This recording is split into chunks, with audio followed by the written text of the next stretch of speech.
লাগিবই ৰাষ্ট্ৰীয় ঘাইপথ মেৰামতি কৰিব লাগিবই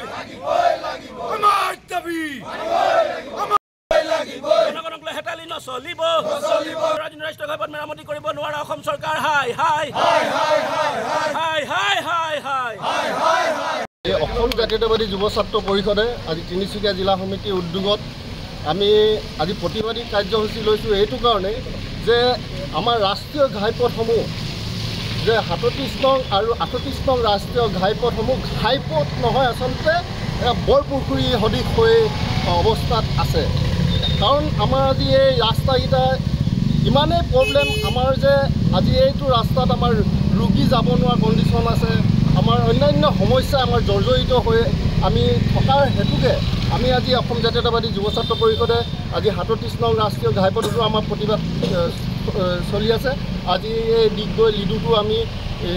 এই কাৰ্যসূচী আমি প্ৰতিবাদ কৰিছোঁ কাৰণ এটাই আমি যে ৰাষ্ট্ৰীয় ঘাইপথসমূহ আৰু লগতে উপপথসমূহ আমাৰ মেৰামতি অতি সোনকালে কৰিব লাগে এইটোৱে আমাৰ চৰকাৰৰ ওচৰত দাবী জনাইছোঁ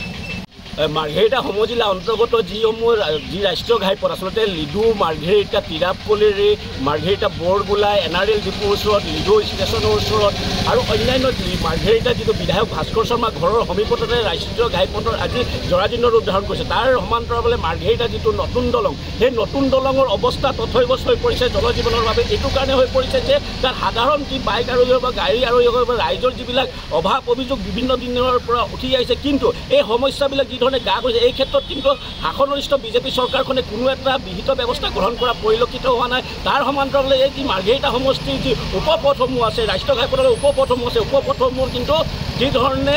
পুখুৰী সদৃশ গাঁত হৈ পৰিছে গাঁতৰ কিন্তু আজি অত দিনৰ পৰা কিন্তু দাবী জনাই অহা স্বত্তেও কিন্তু এই শাসননিষ্ঠ চৰকাৰখনে কিন্তু এই দাবীৰ প্ৰতি কোনো সঁহাৰি জনোৱা নাই আমি অসম জাতীয়তাবাদী যুৱ ছাত্ৰ পৰিষদৰ আজি তিনিচুকীয়া জিলা সমিতিৰ উদ্যোগত আজি এই প্ৰতিবাদী কাৰ্যসূচী গ্ৰহণ কৰা হৈছে আৰু এই প্ৰতিবাদস্থলীৰ পৰা আমি অসমৰ মুখ্যমন্ত্ৰী ডাঙৰীয়াক আমি হুকিয়াই দিছোঁ স্থানীয় বিধায়ক ভাস্কৰ শৰ্মাক হুকিয়াই দিছোঁ এইটো কাৰণে যিহেতু বিধায়ক ভাস্কৰ শৰ্মাই দৈনিক ৪-৫ বাৰ ৬ বাৰ ৭ বাৰকৈ এই ৰাষ্ট্ৰীয় ঘাইপথে আহ যাহ কৰে কিন্তু তাৰ স্বত্তে কিন্তু এই ৰাষ্ট্ৰীয় ঘাইপথে যি ধৰণে পুখুৰী সদৃশ গাঁত হৈ যি ধৰণে জৰাজীৰ্ণ ৰূপ ধাৰণ কৰিছে কিন্তু তাৰ প্ৰতি কিন্তু সঁহাৰি জনোৱা নাই তেখেত কেৱল ব্যৱসায়কেন্দ্ৰিক ৰাজনীতিত ব্যস্ত হৈ পৰিছে আৰু তেখেতৰ জনগণৰ যিবিলাক অভাৱ অভিযোগ যিখিনি সমস্যা এইবিলাক সমাধান